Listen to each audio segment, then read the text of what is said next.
Welcome beautiful people, Cassidy Lover here, and welcome back to my channel.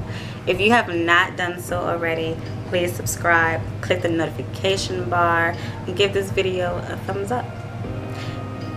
We are in my second YouTube video. If you have not seen the first one, I will leave it in the description box, or you can click the link above.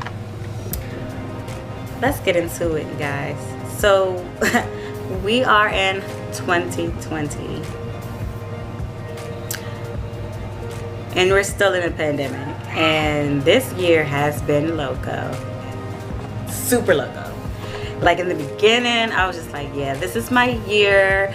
I had gigs lined up, shows lined up, I had classes lined up to do and teach, and then boom, everything is shut down. Like, oh, okay.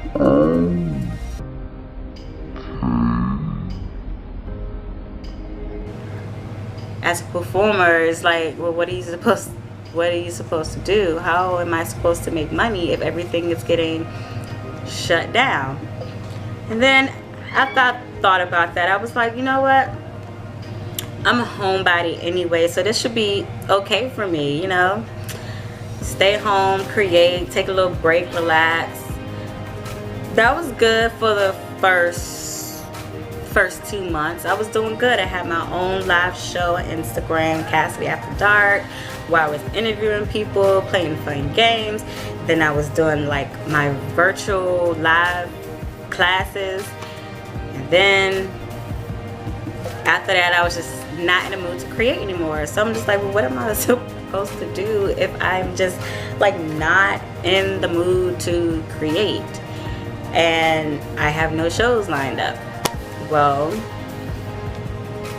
luckily everything started going virtually, as far as like the shows and performances started being virtually, but it's just so different from performing live in front of people, being on stage, being in a whole different zone, not overthinking your performance, and allowing the crowd to kind of just feel what you're feeling when you're performing, that energy that you exuberate to the audience. It's like, it's so different trying to portray that on camera, because it's like on camera I'm overthinking my angles and I can't really tell what facial expressions I'm having, and I don't know what type of emotion to have on camera. On camera, I'm just like in an entirely different zone than I am when I'm performing live.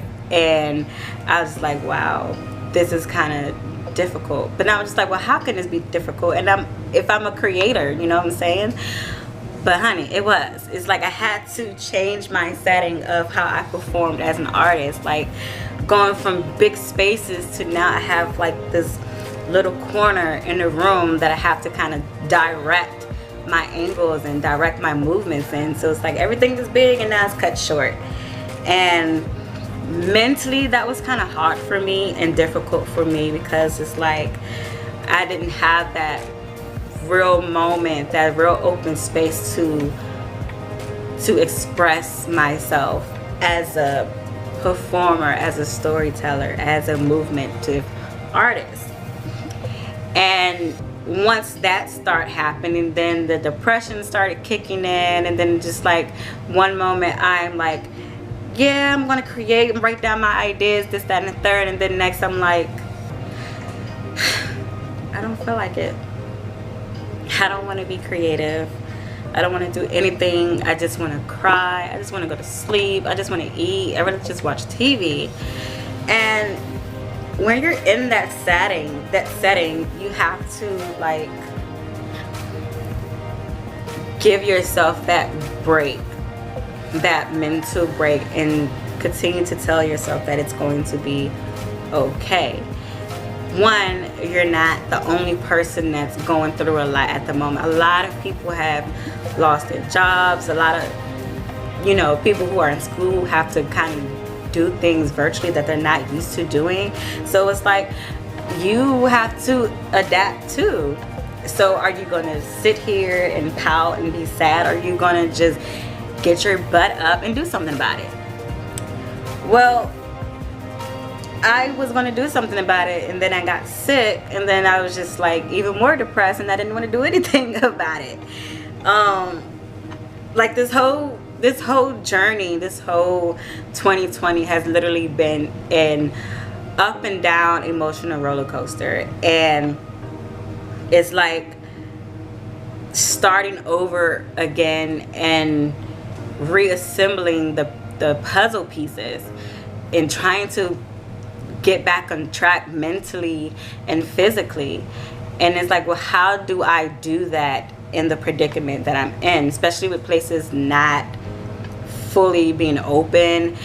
And you have to kind of confine yourself, because one, you want to be cautious around, you know, the people you live with, and just wherever you go. It's like you have to kind of just think humanly and being a caring human to like not get others sick and not for yourself to get sick. So 2020, it's just been, it's been an eye-opener for me.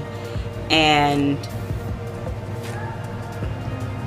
I had moments where I was just like not happy, but I think I'm just picking myself back up now to where this is an eye-opener for me, and it's a kind of a blessing in disguise that I'm able to sit here, create, and really just sit down and write down my plans and think about what exactly I want to do with my life as I get older. I'm like, I'm not young anymore, you know what I'm saying? So I think if this didn't happen, I would not be right here right now talking to you guys and sharing my journey with you guys, and I would not be taking that leap of having a channel. I would still be doing other things, but still doubting myself. And that was one thing that, even though I had a lot going on, I still was overthinking my gift and doubting myself. And now it's like, just screw it, just do it, you know? So here I am, just doing it. If you're an artist, creator, or just a person who's like had to change their situation because of the pandemic, please put in the comments how the pandemic has affected you. How have you been dealing with the world, the chaos? How have you been mentally staying focused? What has been helping you?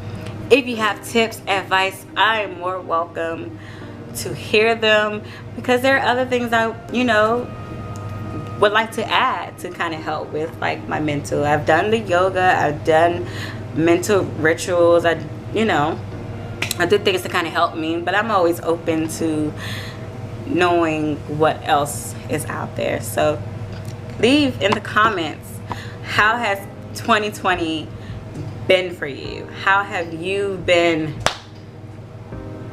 staying strong and pulling through this chaotic world?